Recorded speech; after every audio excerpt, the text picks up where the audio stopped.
Newborn সেশনে cute props use করলে photo ভালো আসে, সেটা আমরা সবাই জানি। বাট কিছু কিছু প্রপস আছে যেগুলো ইউজ করলে বেবির safety, comfort and natural beauty এই সমস্ত কিছু নষ্ট হতে পারে।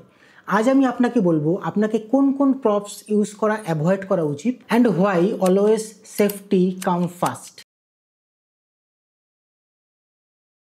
সবথেকে প্রথমে যে প্রপসটা আপনাকে অ্যাভয়েড করা উচিত সেটা হলো হেভি অ্যান্ড হার্ড প্রপস, যেমন হেভি উডেন বাস্কেট, মেটাল টাফস, কোনো শার্প এজ জাতীয় প্রপস। এগুলো দেখতে স্টাইলিশ হয়, বাট বেবি যদি মুভ করে তাহলে বেবির ইনজুরি হওয়ার চান্স থেকে যায়। তাই always use light weight and padded alternative. এগুলো ইউজ করলে বেবি অনেকটা সেফ থাকবে অ্যান্ড বেবি যদি মুভও করে তাহলে বেবির ইনজুরি হওয়ার চান্স অনেকটা কম থাকে। নিউবর্ন ফটোগ্রাফিতে সব থেকে কিউট যে জিনিসটা সেটা হচ্ছে বেবিকে র্যাপ করা। বাট অনেক সময় দেখা যায় এই র্যাপ করার জন্য যে সমস্ত ফ্যাব্রিক ইউজ করা হয় সেগুলো সিনথেটিক হয় না অ্যান্ড আনব্রেথেবল হয়। এতে কি হয়, বেবির গরম লাগতে পারে অ্যান্ড বেবি আনকমফোর্টেবলও ফিল করতে পারে। তাই always use organic cotton and muslin rap.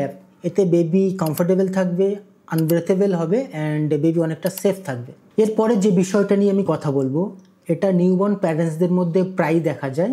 তারা চায় যে বেবির ফটোগ্রাফিতে ব্যাকগ্রাউন্ডে অনেক কিছু প্রপস থাকুক, like flowers, toys, colours etcetera. But এগুলো থাকলে বেবির সিম্পলিসিটি এগুলোতে ঢাকা পড়ে যায়। তাই আমার সাজেশন এটা হবে, keep it minimal and elegant.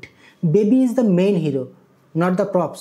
এই ছিল প্রপস রিলেটেড আজকের কিছু টিপস। অলওয়েজ মনে রাখবেন আপনার ফটোগ্রাফিতে যে প্রপস ইউজ করা হচ্ছে সেগুলো আপনার বেবির জন্য সেফ তো।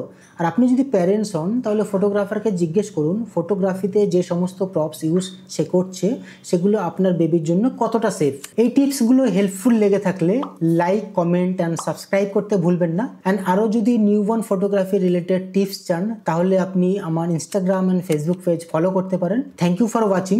Remember, safe baby, happy memory.